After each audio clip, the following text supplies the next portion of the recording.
ஒரு மனிதன் வந்து இன்னொரு மனிதனுக்கு ஹெல்ப் பண்ணுறது, மனிதாபிமானம்ன்றது ரொம்ப சாதாரணமான விஷயம். ஒரு விலங்கே பண்ணும். அப்போ நான் வாழ தகுதி இல்லையா? அப்போ நான் இந்த உலகத்தில் எனக்கு ஸ்பேஸே இல்லையா?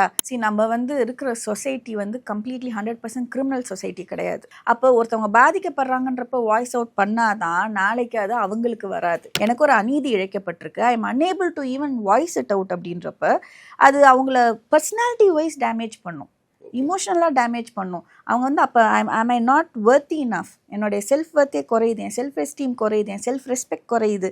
அப்போ நான் வாழ தகுதி இல்லையா? அப்போ நான் இந்த உலகத்தில் எனக்கு ஸ்பேஸே இல்லையா?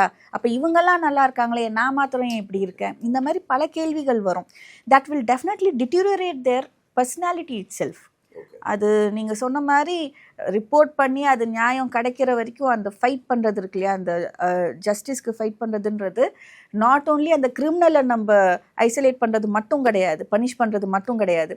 இது அவங்கவுங்களுடைய ஒரு சைக்கலாஜிக்கல் கம்ஃபர்ட், அது அவங்களுக்கான ஒரு ஆறுதல்.